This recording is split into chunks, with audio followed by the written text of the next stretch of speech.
জাতীয় পার্টির পক্ষ থেকে রাষ্ট্রপতির গ্রেপ্তার অথবা গ্রেপ্তার না করা কোনো ব্যাপারে মতামত দেওয়া হয় না। আমরা এই ব্যাপারে আর বেশি করতে চাই। যেহেতু জামাত ইসলাম তাকে বহিষ্কার করেছে, এটার সাথে সংশ্লিষ্ট ছিল বলেই প্রমাণিত হয়েছে। সংসদ সদস্যপদ দল থেকে বহিষ্কার হলে যায় এরকম না। আমি অ্যাডভোকেট রেজাউল ইসলাম ভূঁইয়া, জাতীয় পার্টির অতিরিক্ত মহাসচিব। আপনারা জানেন যে প্রত্যেকটা নিবন্ধিত রাজনৈতিক দলকে প্রত্যেক পঞ্জিকা বর্ষের একটি হিসাব জমা দিতে হয়। 25 পঞ্জিকা বর্ষের হিসাবটা এই মাসের 31 তারিখ হলো লাস্ট ডেট। আমরা আজকে আমাদের দলের পক্ষ থেকে এই হিসাবটা জমা দিলাম সচিব বরাবরে, এবং আমি এই মুহূর্তে আপনাদের সাথে আমাদের হিসাবের একটু তথ্য তুলে ধরছি। জাতীয় পার্টি নিবন্ধন 12 বার্ষিক পঞ্জিকা বর্ষের আয় ব্যয়ের হিসাব 31শে ডিসেম্বর 2025 পর্যন্ত।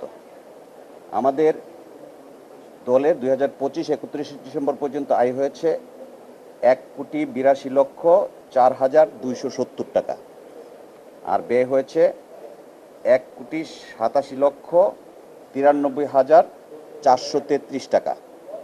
এর আয় হলো 1,20,04,270,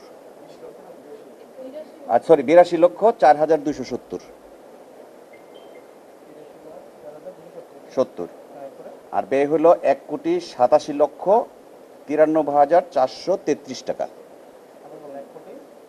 1,87,93,433। এই ক্ষেত্রে আয় ব্যয়ের পার্থক্য আমাদের যে প্রাম্বিক জের, মানে গত বছর আমাদের ব্যাংকে যে ব্যালেন্স ছিল, এটা ছাড়া শুধু রানিং এর যে ব্যাপারটা, সেখানে 5,79,163 টাকা আমাদের খরচ বেশি হয়েছে। কিন্তু দিন শেষে আমরা যখন টোটাল করলাম, তখন আমাদের মোট আয় দাঁড়ায়ছে প্রাম্বিক যেটা গত বছরের ব্যালেন্স ছিল সেটা সহ ব্যাংকের 2,63,55,164 টাকা। আমি আবার বলি, 2,63,55,164 টাকা, আর ব্যয় হয়েছে 1,87,93,433 টাকা, যেটা আগে আমি বলেছি। সেই আয় ব্যয়ের পার্থক্যের মধ্যে 78,61,731 টাকা আমাদের এখন ব্যালেন্স আছে, গত ব্যালেন্স সহ এই রানিং সহ 78,61,731 টাকা। এটা আমাদের মানে এখনের স্থিতি আছে ব্যাংকের মধ্যে।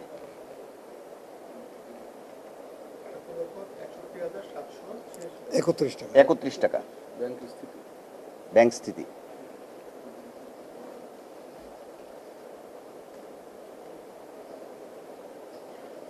এই বছর যেহেতু নির্বাচন গেছে, আমাদের খরচ একটু বেশি হয়েছে, সেই কারণে রানিং আয়ের চেয়ে খরচ একটু বেশি হয়েছে। আর কিন্তু গত বছরের ব্যালেন্স আর এই বছরের আয় সহ আমরা 78 লক্ষ টাকা মূলত আমাদের স্থিতি আছে। মূলত তো এবারের যে প্রেক্ষাপট, এটাতে তো স্থানীয় সরকার নির্বাচনে দলগতভাবে অংশগ্রহণের কোনো সুযোগ নেই। এটা ইন্ডিভিজুয়াল, প্রত্যেকে ইন্ডিভিজুয়ালি হবে।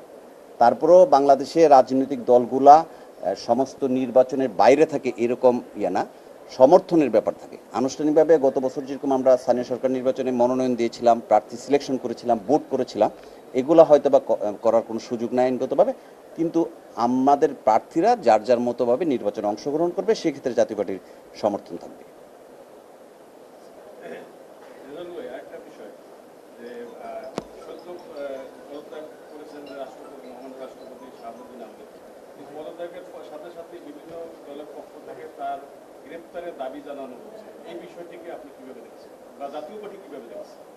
জাতীয় পার্টি একজন রাষ্ট্রপতি অসুস্থতাজনিত কারণে পদত্যাগ করেছেন।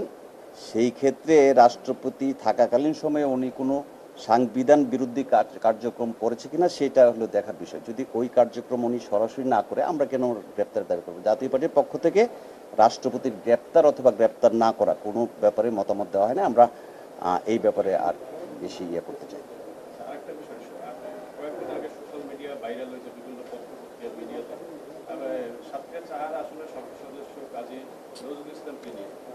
এই বিষয়টি সামাজিক ভাবে কতটা আপনারা বা সাধারণ মানুষ কতটা দায়বদ্ধ শিকার হয়েছে? এটা আসলে একটা দল এবং একজন ব্যক্তির পার্সোনাল ব্যাপার। তবে এই অনৈতিক কাজটা আমাদের সমাজের অবক্ষয় ডেকে আনে। এটা আমরা কেউ যেন না করি, এটার সাথে জড়িত না হয়, সবাই সচেতন থাকি যাতে সামাজিক অবক্ষয় না হয়। আর একজন এমপি যখন এটা করে, ওনারা তো আইন প্রণেতা, সমাজে এটার প্রভাব বেশি পড়ে। একজন সাধারণ মানুষ করলে এটা হয় না। তো কাজটা যেহেতু জামাত ইসলাম তাকে বহিষ্কার করেছে, এটার সাথে সংশ্লিষ্ট ছিল বলেই প্রমাণিত হয়েছে।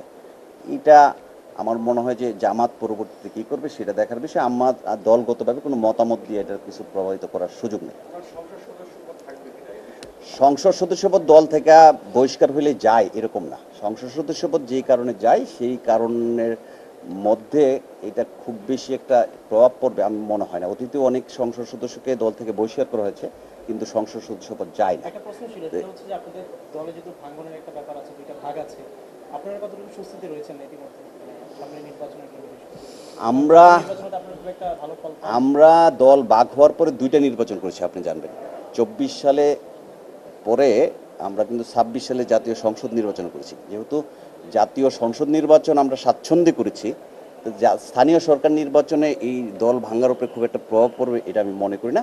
আর ইতিমধ্যে আপনারা দেখেছেন, ইতিমধ্যে আপনি দেখেছেন যে এই যে যারা দল ভেঙেছিল তাদের অধিকাংশ কিন্তু আবার জি এম কাদেরের নেতৃত্বে 12 নিবন্ধন জাতীয় পার্টিতে ফিরে এসছে।